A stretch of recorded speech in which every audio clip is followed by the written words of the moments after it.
আমাদের লজ্জার যে 12 ক্লাস পাস করার পরে অনেক বাংলা জুড়ে অভিভাবক রয়েছেন, রেজাল্ট বেরোনোর পরেও ভর্তি প্রক্রিয়ায় কাল বিলম্ব হয়েছিল বলে আপনারা কিছুটা উদ্বিগ্ন হয়েছিলেন। এই বিষয় নিয়ে বিস্তারিত মুখ্যমন্ত্রী বলবেন। তবে আমাদের কাছে দুর্ভাগ্যের যে বাংলার সরকারের বিরুদ্ধে যুদ্ধ ঘোষণা করতে গিয়ে এবং তৃণমূল কংগ্রেসকে শিক্ষা দিতে গিয়ে কলকাতা হাইকোর্টের বিচার ব্যবস্থার একাংশ বাংলার ছাত্র যুব সমাজের জীবনে অন্ধকার নামিয়ে আনার চেষ্টা করেছিল। আমরা সুপ্রিম কোর্টে গিয়ে সেই অর্ডার স্টে করিয়ে সুপ্রিম কোর্টের অনুমতি যেদিন পেয়েছি 1 ঘন্টার মধ্যে সরকার প্রক্রিয়া চালু করেছে। আমি আপনাদের অনুরোধ করব, এসআইআর এর বিরুদ্ধে আমাদের লড়াই চলবে। যদি একটা বাংলার মানুষের মৌলিক বা ভোটাধিকার বিজেপির সরকার কাটতে চায়, তাহলে 10 লক্ষ লোক নিয়ে দিল্লির রাজপথ তৃণমূল কংগ্রেস ঘেরাও করে কত ধানে কত চাল আছে প্রমাণ করবে। আমরা সবাই মিলে আগামী দিন দিল্লি যাব যদি বাংলার মানুষকে ছোট করা হয়। আপনারা বলুন, বলছে বাংলা বলে কোনো ভাষা নেই। রবীন্দ্রনাথ ঠাকুর কি ভাষায় কথা বলতো? ঈশ্বরচন্দ্র বিদ্যাসাগর বর্ণ পরিচয়ের স্রষ্টা কি ভাষায় কথা বলতো? নেতাজি সুভাষচন্দ্র বসু কি ভাষায় কথা বলতো? মাতঙ্গিনী হাজরা, ক্ষুদিরাম বসু, জীবনানন্দ দাস, মাইকেল মধুসূদন দত্ত কি ভাষায় কথা বলতো?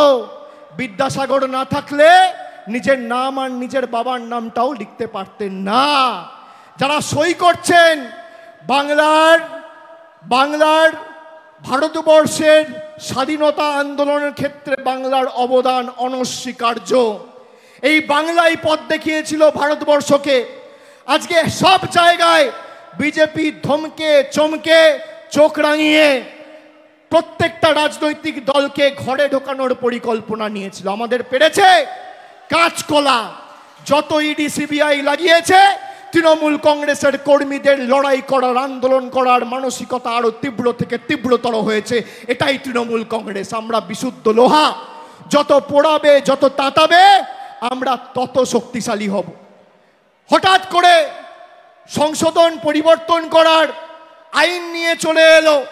আজ থেকে 4 দিন আগে রাতের অন্ধকারে আইন পাস করিয়ে তারা ভেবেছিল যে ভারতবর্ষটাকে নিজের ময়ূরসী পাট্টা করে রাজত্বে আর পৈতৃক সম্পত্তিতে পরিণত করব। খালি তৃণমূল কংগ্রেসের 28 জন সাংসদ সেদিনকে দিল্লিতে ওয়েলে নেমে প্রতিবাদ করে অমিত শাহকে 4th রোতে পাঠিয়ে বিল ইন্ট্রোডিউস করিয়েছিল। আপনি সামনের সারিতে বসে বিলটা পর্যন্ত পেশ করতে পারেননি। এটাই তৃণমূল কংগ্রেসের ক্ষমতা। আমি ধন্যবাদ জানাই বাংলার 10 কোটি মামাটি মানুষকে, বাংলার মায়েদের ভাইদের, যে আজকে 29টা আসন আপনারা দিয়েছেন বলে এই বিল তারা পাস করতে পারবে না। আর আজকে যদি 40টা আসন দিতেন, তাহলে যে অমিত শাহ প্রথম রো থেকে 4th রোয়ে গেছিল, সেই অমিত শাহ আস্তে আস্তে আস্তে আস্তে তাড়াহুড়ো করো না ভাই, সেই অমিত শাহ একদম শেষ রোতে বসে মুখ লুকিয়ে থাকতো। এটাই তৃণমূল কংগ্রেস আর বাংলার মানুষের ক্ষমতা। আমি বলেছি আপনারা বিল পাস করতে চান, আচ্ছা আপনারা বলুন, যে কোনো বিল যদি আপনি আনেন সরকারের জবাবদিহিতা থাকা উচিত, হ্যাঁ কি না? হাত তুলে বলুন, জবাবদিহিতা সরকারের থাকা উচিত, হ্যাঁ কি না? বলেছিল কালো টাকা আমরা ধ্বংস করব, নোটবন্দি ঘোষণা করেছিল, জবাব দিয়েছে? 140 জন মানুষ লাইনে দাঁড়িয়ে মারা গেছে রোদে, হার্ট অ্যাটাক করে, কার্ডিয়াক অ্যারেস্ট হয়ে, জবাব কে দেবে? আমাদের লজ্জার যে 12 ক্লাস পাস করার পরে অনেক বাংলা জুড়ে অভিভাবক রয়েছেন, রেজাল্ট বেরোনোর পরেও ভর্তি প্রক্রিয়ায় কাল বিলম্ব হয়েছিল বলে আপনারা কিছুটা উদ্বিগ্ন হয়েছিলেন। এই বিষয় নিয়ে বিস্তারিত মুখ্যমন্ত্রী বলবেন। তবে আমাদের কাছে দুর্ভাগ্যের যে বাংলার সরকারের বিরুদ্ধে যুদ্ধ ঘোষণা করতে গিয়ে এবং তৃণমূল কংগ্রেসকে শিক্ষা দিতে গিয়ে কলকাতা হাইকোর্টের বিচার ব্যবস্থার একাংশ বাংলার ছাত্র যুব সমাজের জীবনে অন্ধকার নামিয়ে আনার চেষ্টা করেছিল। আমরা সুপ্রিম কোর্টে গিয়ে সেই অর্ডার স্টে করিয়ে সুপ্রিম কোর্টের অনুমতি যেদিন পেয়েছি 1 ঘন্টার মধ্যে সরকার প্রক্রিয়া চালু করেছে। আমি আপনাদের অনুরোধ করব, এসআইআর এর বিরুদ্ধে আমাদের লড়াই চলবে। যদি একটা বাংলার মানুষের মৌলিক বা ভোটাধিকার বিজেপির সরকার কাটতে চায়, তাহলে 10 লক্ষ লোক নিয়ে দিল্লির রাজপথ তৃণমূল কংগ্রেস ঘেরাও করে কত ধানে কত চাল আছে প্রমাণ করবে। আমরা সবাই মিলে আগামী দিন দিল্লি যাব যদি বাংলার মানুষকে ছোট করা হয়। আপনারা বলুন, বলছে বাংলা বলে কোনো ভাষা নেই। রবীন্দ্রনাথ ঠাকুর কি ভাষায় কথা বলতো? ঈশ্বরচন্দ্র বিদ্যাসাগর বর্ণ পরিচয়ের স্রষ্টা কি ভাষায় কথা বলতো? নেতাজি সুভাষচন্দ্র বসু কি ভাষায় কথা বলতো? মাতঙ্গিনী হাজরা, ক্ষুদিরাম বসু, জীবনানন্দ দাস, মাইকেল মধুসূদন দত্ত কি ভাষায় কথা বলতো?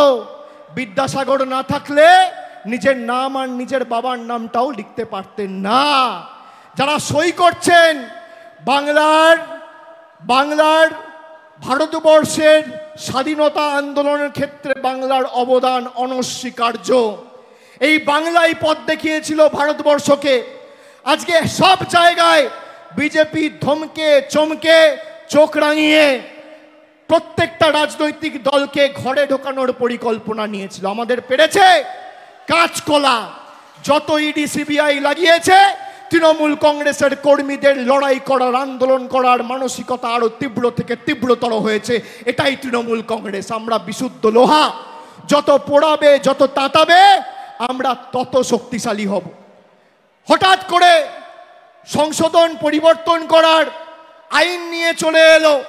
আজ থেকে 4 দিন আগে রাতের অন্ধকারে আইন পাশ করিয়ে তারা ভেবেছিল যে ভারতবর্ষটাকে নিজের ময়ূরসী পাট্টা করে রাজত্বে আর পৈতৃক সম্পত্তিতে পরিণত করব।